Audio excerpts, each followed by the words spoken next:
In imperial China, the law on piracy carried no ambiguity. Capture meant public beheading, and the empire had enforced that outcome without exception for generations. Ching Shih forced it to pardon her and let her keep everything. The Qing Dynasty in the early 19th century ran Guangdong's coastal economy through licensed salt, registered silk, and documented cargoes moving under official seals through the Pearl River Delta. Women held no independent legal standing, and pirates received no negotiations, and the bureaucracy enforcing both rules had never once been made to bend. She entered that world at the lowest rung, inside Canton's floating brothel network. The boats swayed in tight rows along the riverbank, red lanterns bleeding into black water while music drifted over the current. Clients climbed narrow planks from merchant junks and fishing craft, some in silk robes heavy with perfume, others carrying the salt and sweat of open water. Inside curtained cabins, women entertained, listened, and endured, because survival meant pleasing men who controlled money, ships, and violence. No contract protected them, and no magistrate cared to. She moved through those rooms without a family name that carried weight or a household that shielded her from disposal. Brokers negotiated her time. Matrons enforced obedience. The law did not recognize her testimony in disputes, and the daily coercion of river commerce disguised as pleasure ran without interference. She was visible only when useful, and invisible the moment she was not. The brothels functioned as crossroads for the maritime world, and information moved through them with the same ease as coin. Merchant captains boasted about routes hugging certain shoals to avoid customs duties, and smugglers described hidden inlets where patrol boats ran aground at a low tide. Pirates came as well, sometimes flashing silver from seized cargo, sometimes trading news about which villages had paid protection and which had resisted. The river carried stories before it carried goods. She listened more than she spoke. When a salt trader complained about a delayed convoy near the Boca Tigris, she asked which sandbank slowed them. When a pirate lieutenant laughed about outrunning a provincial patrol, she noted the gap in coverage he described with his hands spread wide over the table. She refilled cups and traced maps in her memory, building a picture no single man in that room possessed in full. Patterns emerged from repetition. Certain merchant houses always paid quietly after a raid, their ships sailing unharmed the following month. Specific fishing villages displayed new markers tied to their docks, subtle signs that tribute had secured safe passage. Pirate crews coordinated rendezvous points beyond the sight of coastal watchtowers, exchanging signals at dusk that transformed scattered theft into managed territory. What looked like chaos from the outside ran on its own logic from within. Knowledge changed her posture. She began asking precise questions at moments when men felt powerful and careless, guiding conversation toward tonnage, crew size, and the timing of monsoon winds. She remembered which captains feared imperial audits and which feared rival fleets more, and she used neither piece of information until the moment it would land hardest. Information became currency, and she spent it with precision. By 1806, the strain was visible beyond the brothel boats. Reports accumulated in Canton's administrative offices, describing seized vessels disappearing between Macau and the upper delta, and dock workers counted empty berths where merchant traffic once crowded hull against hull. Insurance rates climbed until some captains refused to sail at all, and guild representatives petitioned for protection with ledgers open to columns of losses that widened each quarter. The sea was becoming ungovernable, and the men paid to govern it were drafting cautious memorials instead of sending ships. Pirate raids no longer struck at random. Squadrons coordinated along predictable corridors, boxing merchant convoys against shallow water, while secondary fleets cut off escape routes. Tribute agreements stabilized certain stretches of coast while leaving others deliberately exposed, and word spread through fishing villages that imperial patrols arrived too late to matter. The water answered to different signals now, and the men who read those signals were accumulating power faster than any bureaucrat in Canton understood. In the brothels, clients argued about the scale of the threat, some dismissing it as rumor, others describing fleets large enough to darken the horizon.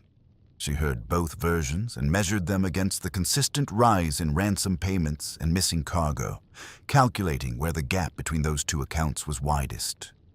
Disorder on that scale did not remain abstract for long. It pressed against the foundations of Guangdong's trade and cracked them open into opportunity.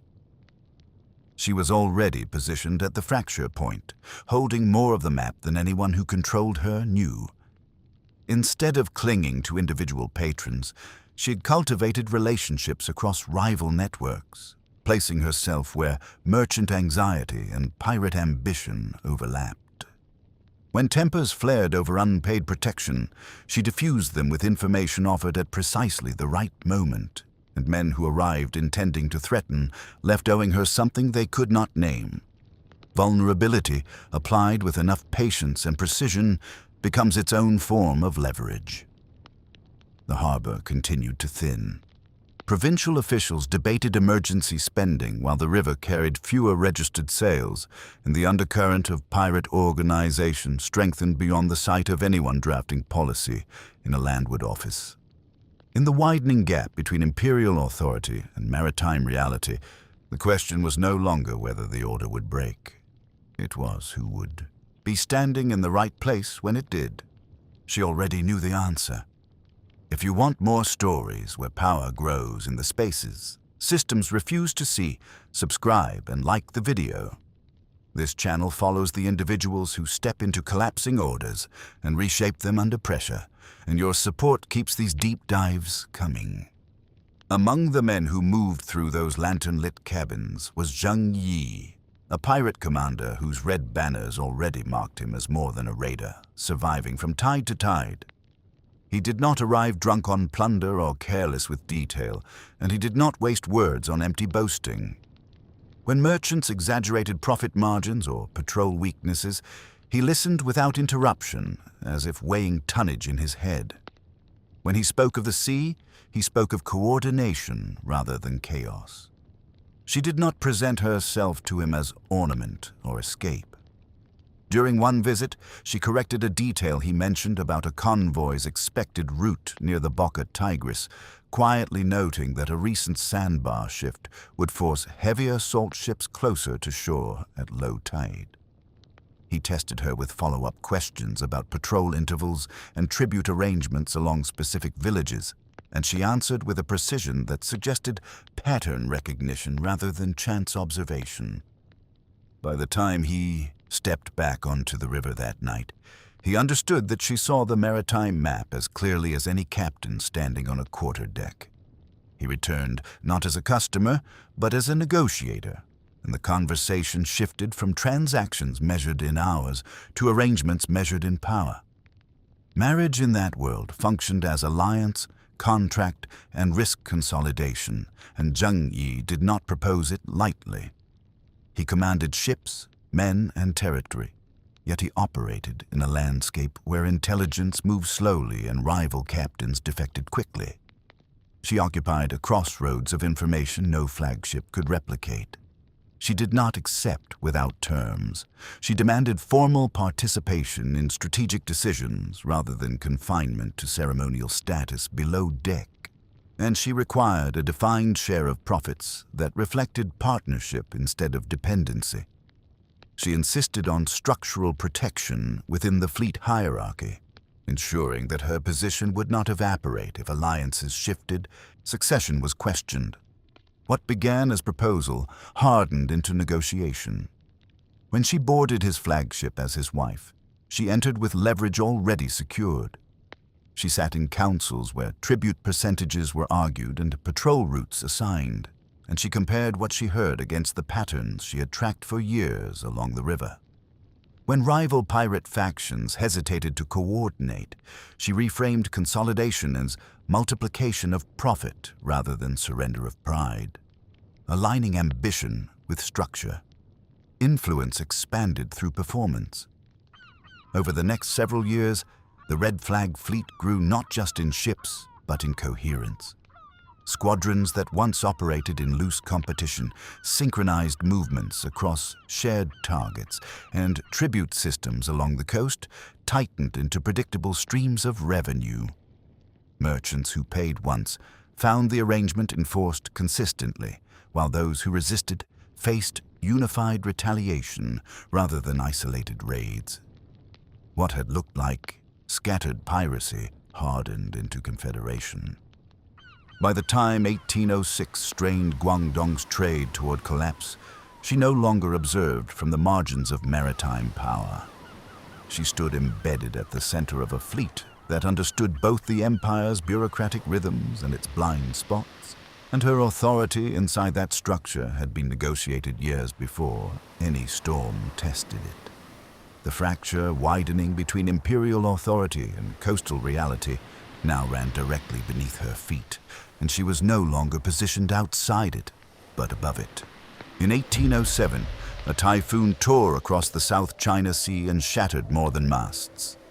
Wind drove sheets of rain sideways across the decks of the Red Flag fleet, and somewhere in that chaos, Zheng Yi vanished beneath collapsing rigging and black water. By the time the storm passed, word spread from junk to junk that the commander was dead. The fleet had lost its center. Shock rippled through hundreds of red-bannered vessels anchored along hidden coves and island inlets. Captains gathered in tight circles on rolling decks, voices low and edged, each calculating how many ships would follow him if he broke away. The Confederation had held together under Zheng Yi's authority and reputation, but without him, the alliances that bound rival crews threatened to dissolve back into competition. Unity thinned overnight.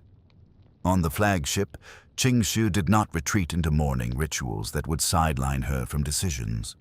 She received captains in controlled sequence, never allowing two rivals to corner her together, and she listened as they measured one another's strength in veiled language. Some questioned whether a woman could sit at the center of a maritime confederation built on force. Others watched to see who would move first. She altered the terms of that waiting. Instead of claiming command outright, she invoked Zheng Yi's prior arrangements, reminding senior captains of shared campaigns and mutually profitable raids coordinated under centralized planning. She produced records of tribute collected and distributed, demonstrating how cohesion had increased everyone's share. Her voice stayed level while the hull creaked beneath their feet, and she demanded confirmation of loyalty, not as a plea, but as a continuation of established order. The fleet had already tasted the benefits of unity. Behind closed cabin doors, she negotiated individually with the most powerful squadron leaders.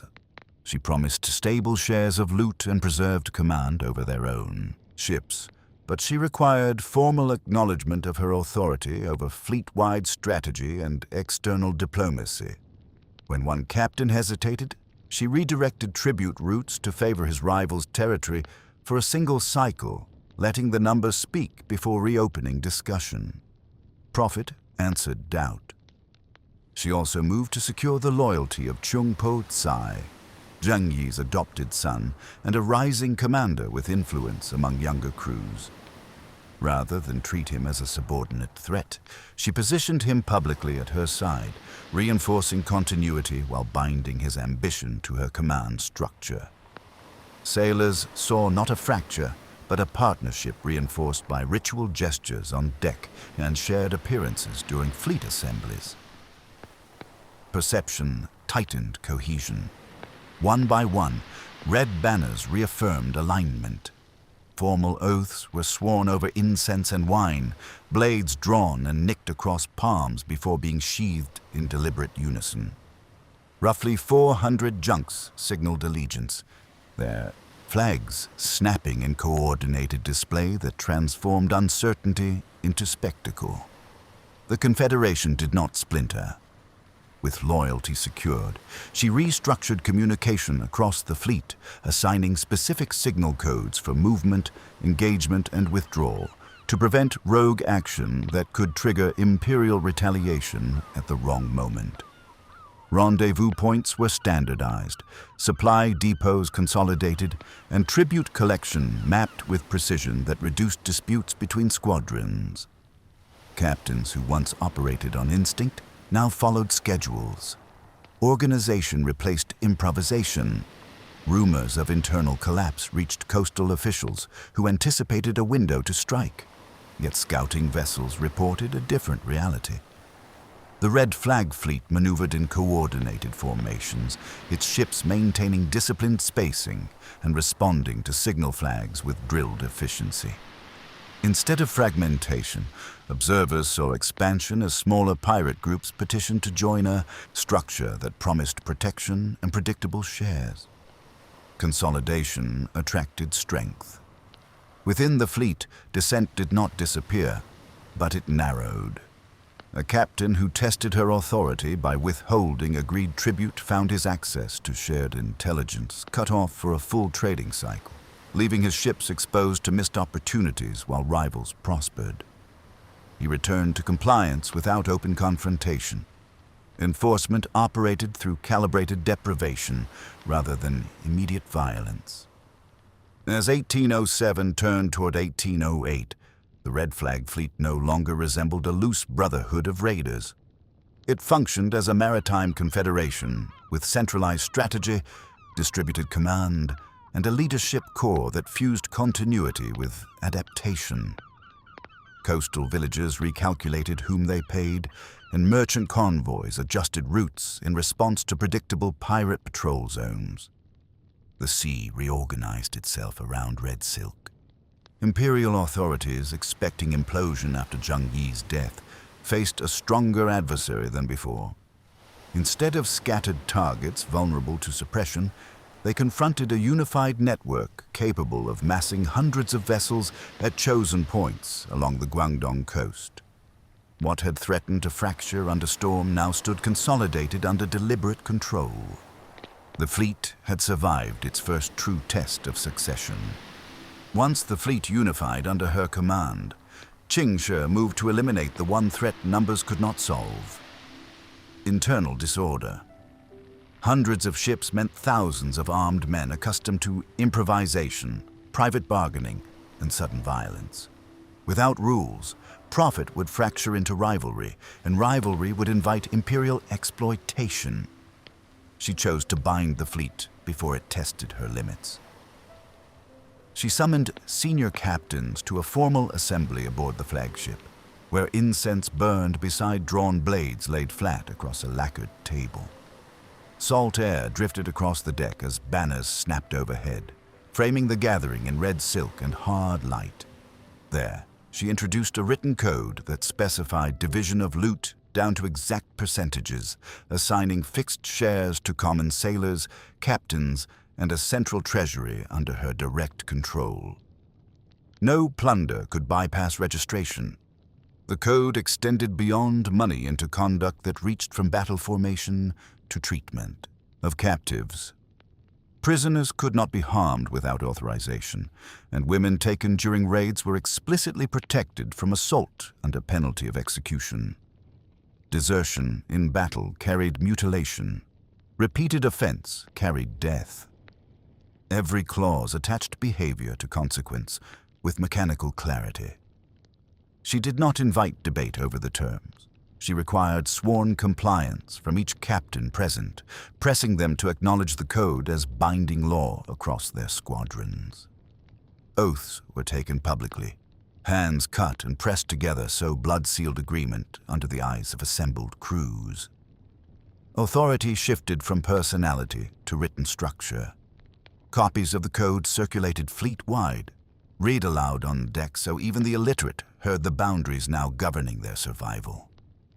Drums summoned crews into tight formations while officers recited punishments line by line, ensuring that no man could claim ignorance.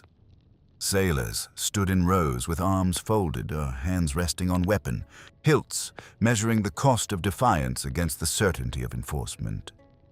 Discipline entered through repetition. The first violation surfaced within weeks.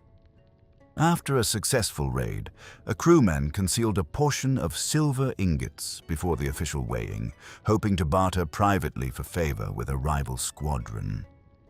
Centralized records exposed the discrepancy when expected, totals failed to match declared shares, and the report reached the flagship before sunset. She ordered the man brought forward at dawn.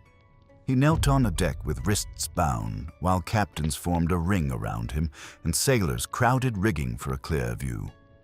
She read the theft clause from the written code without raising her voice, then confirmed the calculation of missing weight in front of witnesses. At her signal, the executioner stepped forward and completed the sentence in a single motion, and blood ran between the planks while the fleet watched in silence. No captain intervened. The execution did more than punish a single thief. It established that the code outranked personal loyalty and prior service. Men who had fought beside the condemned sailor lowered their eyes instead of stepping forward because they saw that intervention would not alter outcome. Captains recalculated their own tolerance for informal arrangements that once passed without scrutiny. Fear aligned with profit. A second breach tested a more volatile boundary.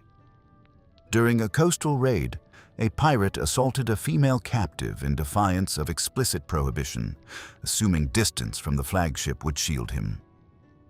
The accusation reached Central Command through a structured reporting channel she had already imposed, and she convened a tribunal of senior officers to hear testimony in full view of representatives from multiple ships. The process followed the written progression of penalties. The man's ears were severed before the assembled crews, marking the first stage of punishment exactly as prescribed. When evidence confirmed deliberate violation rather than confusion, she ordered execution without hesitation.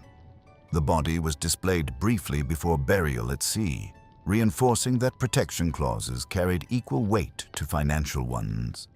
The message traveled faster than any signal flag. Fear hardened into discipline across the fleet.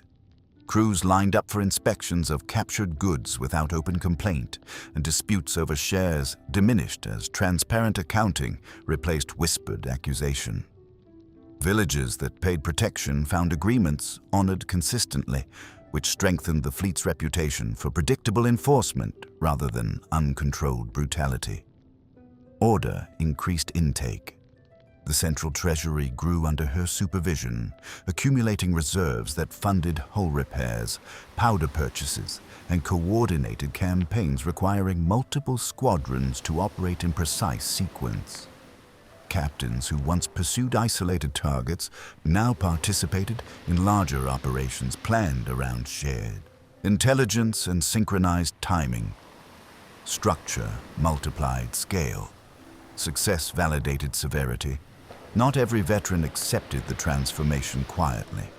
Some muttered that the fleet resembled the bureaucracy it defied, bound by paperwork and ritual instead of raw dominance, and they tested limits through minor infractions designed to probe tolerance. She answered not with rhetoric, but with calibrated enforcement and profitable campaigns that demonstrated the tangible benefits of cohesion. Doubt receded in the face of visible gain. By formalizing conduct and enforcing it publicly, she converted a volatile alliance into an institution capable of sustained confrontation with imperial power. The fleet no longer depended on charisma alone. It operated through enforceable law backed by immediate consequence and measurable reward. Every pirate understood that survival within the Red Flag fleet required submission to centralized rule, and that submission now produced wealth at a scale no scattered raider could achieve alone. The code bound them all. The Qing court stopped waiting for piracy to exhaust itself and chose confrontation. Orders moved from Beijing to Guangdong with clipped urgency, directing provincial authorities to restore control over coastal trade routes that had slipped into red-bannered hands. The problem no longer fit inside routine patrol reports. It threatened tax revenue and imperial credibility. The empire prepared to strike directly. Admiral Kuo-Lang received command of a reinforced naval force tasked with dismantling pirate strongholds along the Guangdong coast. War junks fitted with heavier cannon assembled at fortified anchorages, their hulls freshly tarred and their decks stacked with powder casks secured under canvas. Recruitment officers pressed experienced sailors into service, promising reward for captured pirate leaders and warning of punishment for cowardice. The fleet sailed under imperial banners, meant to signal inevitability. News of the mobilization reached the Red Flag Fleet through coastal informants before the first cannon fired. Fishing boats altered their patterns. Village elders reported unusual requisitions of grain for naval supply, and smoke rose from shipyards working past dusk. Ching Shih convened her senior captains and listened as scouts described tighter patrol arcs and longer pursuit ranges. Imperial focus had sharpened. Kuo-Lang moved aggressively against known pirate anchorages, steering war junks into coves previously considered safe under the cover of darkness. Cannons roared across narrow inlets, splintering wooden piers and setting supply huts ablaze, while Marines advanced with pikes through smoke and sparks. Several smaller pirate detachments were caught before they could mass into defensive formation, their ships either burned or seized as examples. The message aimed to fracture confidence. Smoke from destroyed hulls drifted across the horizon, visible to other squadrons who understood what the flames represented. Captains who had once operated with near impunity now watched for imperial silhouettes at dawn, scanning for the angular lines of war junks cutting against morning light.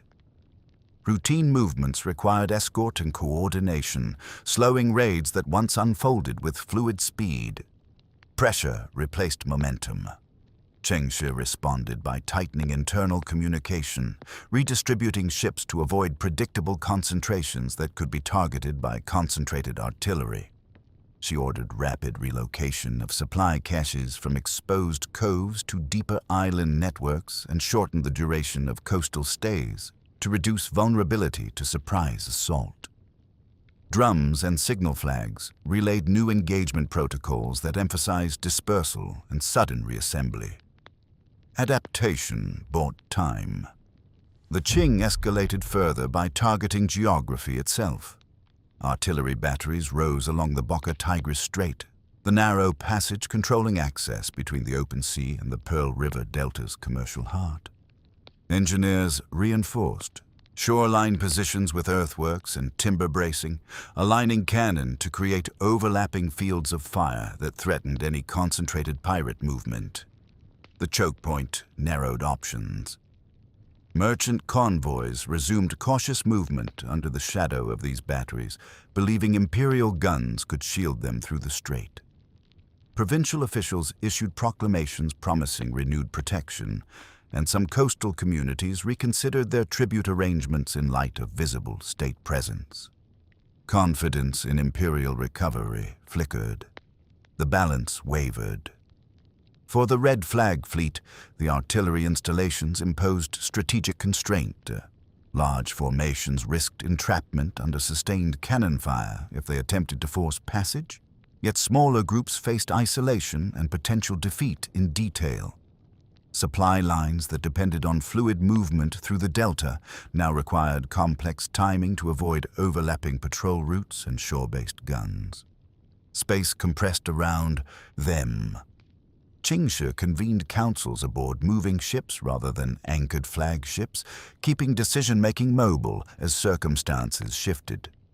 Charts spread across tables marked with inked annotations showing patrol rotations, wind patterns, and safe approach angles calculated against cannon range. She redirected certain squadrons toward more distant targets, sacrificing proximity to Guangdong's richest lanes to preserve fleet integrity. Concession replaced expansion. Inside the fleet, murmurs resurfaced as losses mounted and opportunities narrowed. Some captains argued for direct confrontation to break imperial momentum, while others advocated temporary withdrawal into deeper waters beyond artillery reach. She listened without visible agitation, then assigned reconnaissance missions to test the strait's defenses rather than committing to reckless assault. Information preceded action. Imperial pressure did not ease. Kuo Lang's forces continued probing attacks, striking at isolated pirate vessels and displaying captured crews along coastal settlements as deterrent spectacle. Each public display reminded observers of the state's capacity for punishment, reinforcing the narrative that execution awaited those who fell into Qing hands. The cost of miscalculation sharpened. The sea that once expanded under red banners now felt constricted by cannon range and coordinated patrols. Every movement required layered consideration of wind, tide, and artillery angle, and every raid carried increased risk of entrapment between shore batteries and pursuing war junks. The Confederation faced a choice between attrition and transformation. Imperial retaliation did not remain symbolic. Coordinated Qing assaults struck at vulnerable edges of the Red Flag fleet, targeting smaller detachments isolated from the main body and forcing engagements under unfavorable wind. War junks pressed forward in disciplined formation while shore batteries sealed retreat paths, trapping pirate ships in converging arcs of cannon fire. Several red-bannered vessels burned to their waterlines before reinforcements could arrive. The destruction carried beyond material loss. Smoke rising from shattered hulls signaled weakness to captains who had pledged loyalty under the assumption of expanding dominance. Crews who once counted shares from uninterrupted raids now counted missing ships and absent comrades, and the rhythm of profit broke into anxious speculation. Confidence thinned with each confirmed casualty. Defections followed destruction. A handful of captains, calculating survival over solidarity, slipped away under cover of darkness and approached Imperial intermediaries with offers of surrender in exchange for leniency. Word of these negotiations circulated through the fleet in fragments, each retelling sharpening suspicion between squadrons that had previously coordinated without hesitation. Trust eroded along invisible lines. Ching Shih did not respond with public rage. She summoned remaining senior captains and demanded updated tallies of ships, powder reserves, and food stores, forcing them to confront exact numbers rather than rumor. Her finger traced revised formations across sea charts, while aides recalculated how many vessels could still mass effectively at chosen points. Arithmetic replaced bravado. Another clash deepened the strain. Qing forces intercepted a mid-sized pirate formation attempting to bypass tightened patrol routes, and superior artillery discipline shattered their cohesion before they could regroup. Survivors limped back with splintered masts and torn sails, reporting precise volleys, timed to exploit wind direction and current. Imperial adaptation had closed earlier escape patterns. Within the fleet, arguments sharpened. Some captains pressed for a decisive confrontation to reclaim psychological advantage, insisting that concentrated assault might break Imperial morale, even at heavy cost. Others advocated dispersal into smaller independent units to reduce target size, accepting reduced profit in exchange for survival. The Confederation balanced between cohesion and fragmentation. She listened to both positions without committing publicly. Instead, she ordered reconnaissance missions to test the outer limits of Imperial patrol endurance, sending fast vessels to probe reaction times and supply chain weaknesses. Reports returned detailing longer Imperial supply lines and dependence on predictable anchorage points for resupply. Weakness existed, but exploiting it required sustained stability the fleet no longer possessed in abundance. Meanwhile, Imperial messaging intensified. Captured pirates were paraded through coastal towns before execution, their sentences read aloud beneath official proclamations, promising pardon only to those who surrendered promptly. The spectacle targeted wavering captains, offering survival at the price of submission while reminding holdouts of the scaffold awaiting failure. Fear became a state weapon. Inside her command circle, Ching Shih adjusted expectations. She curtailed riskier long-distance raids that had once generated dramatic hauls, prioritizing controlled operations with higher probability of safe return. Central Treasury disbursements increased temporarily to offset reduced intake, binding captains to her leadership through shared reserves rather than immediate plunder. She used accumulated wealth to purchase time, yet even calculated restraint could not halt attrition entirely. Each destroyed ship reduced flexibility, and each defection narrowed the psychological margin that had sustained unity through earlier pressure. The confederation that once expanded outward now focused on preservation, measuring every sail raised against the possibility of irreversible loss. Momentum had reversed. In private councils aboard moving flagships, she shifted discussion away from expansion and toward outcomes. She questioned what victory meant if imperial commitment escalated indefinitely, and what survival required if annihilation remained the court's official stance. Captains who once imagined limitless maritime sovereignty now confronted arithmetic that pointed toward a narrowing corridor. The sea offered fewer exits. Rumors began circulating of imperial willingness to consider structured surrender for large pirate blocks, willing to disarm and register under state oversight. Details remained unclear, and some dismissed them as traps designed to expose negotiators to arrest. Others saw in the whispers a potential path that did not end in public execution. The possibility altered the texture of debate. Ching Shih did not dismiss the rumors outright. She requested discreet confirmation through intermediaries who had previously facilitated ransom exchanges, probing whether imperial officials might entertain terms beyond unconditional submission. Her inquiries traveled quietly along channels built during years of coordinated tribute and negotiated release. Calculation replaced defiance. The fleet had reached a threshold where continued resistance guaranteed escalating loss, yet premature surrender risked forfeiting everything she had constructed. Every remaining ship, every loyal captain, and every coin in the treasury now formed part of a single equation. The question no longer centered on how to win the sea, but how to survive the empire closing around it. By 1810, the Red Flag fleet could still fight, but it could no longer expand without bleeding. Imperial patrols rotated with increasing precision, artillery guarded critical straits, and defections had carved quiet gaps in what was once seamless coordination. Ching Shih assessed the narrowing field and chose a move no pirate commander had attempted at her scale. She would walk into Canton and negotiate. The journey upriver carried calculated exposure.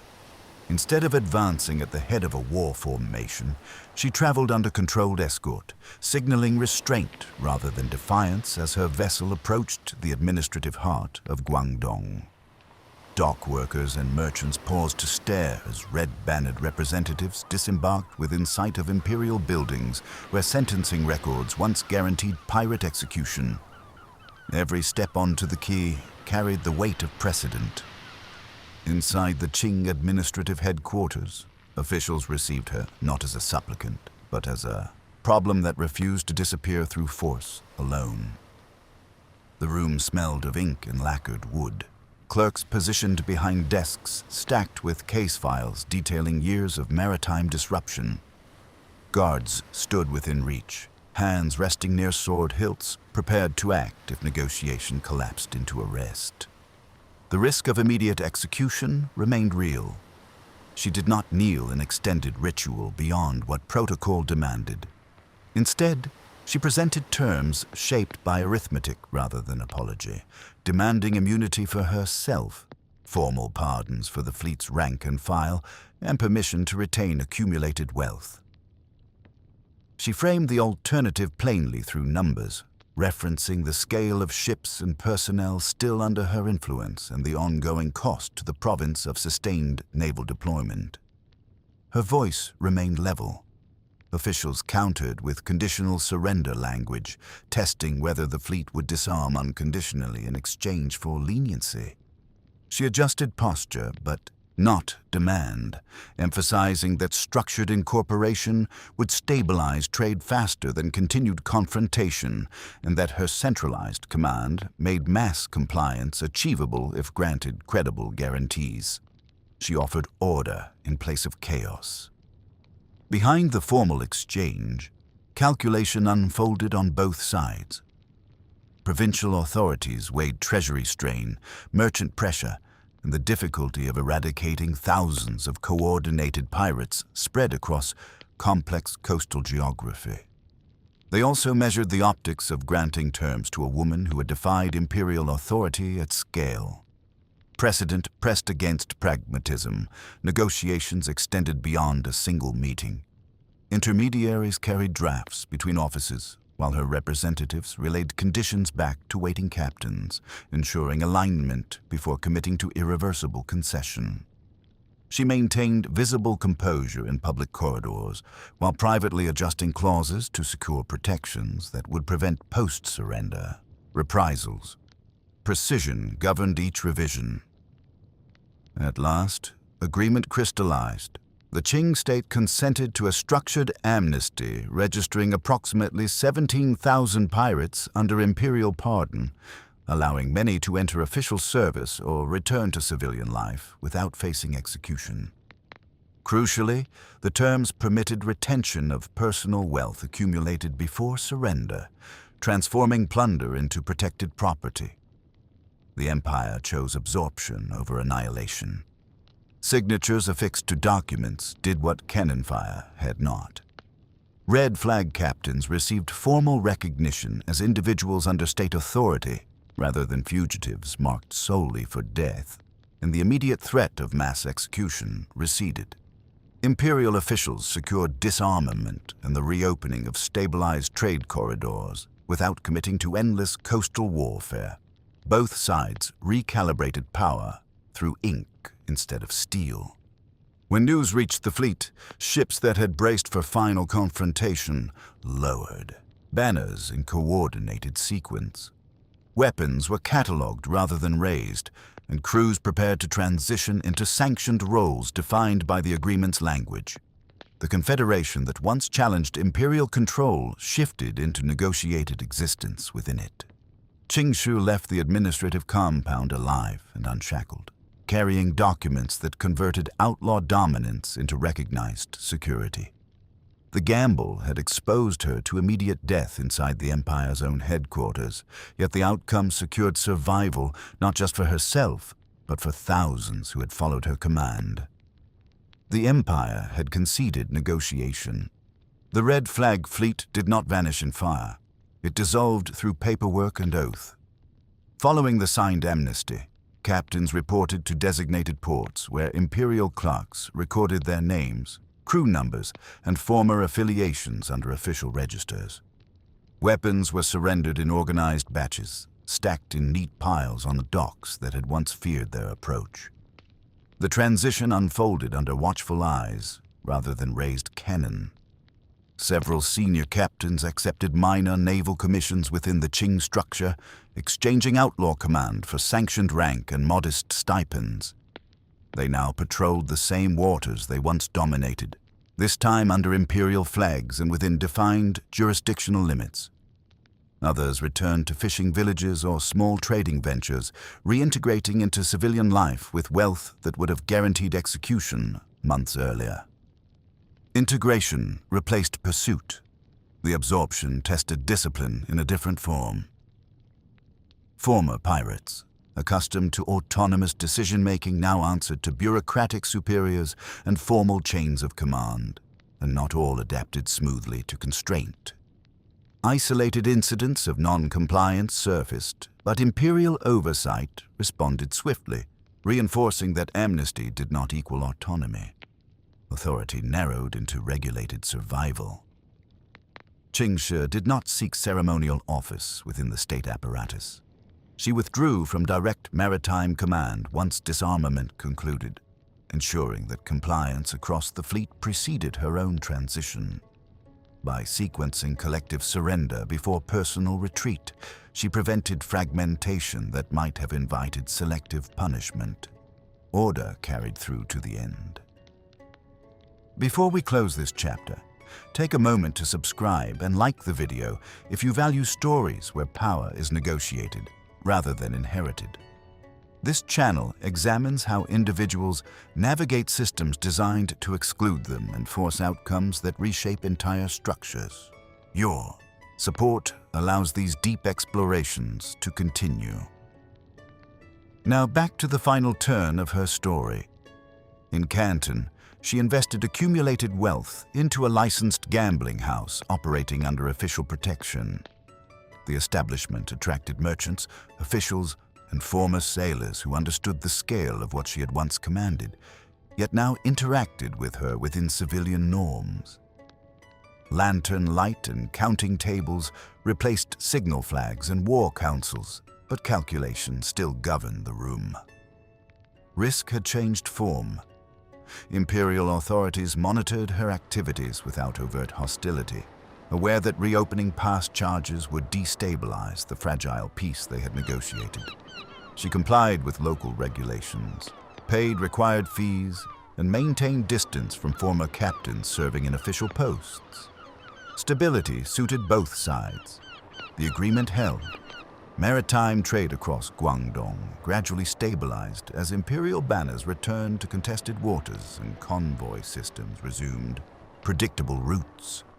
Merchants recalculated risk downward, insurance rates eased, and coastal communities shifted from tribute payments to tax remittances under state supervision. The sea regained regulated order, though its memory of red sails lingered in stories told at dockside taverns. Equilibrium replaced volatility. She lived long enough to see the consequences of her choice endure.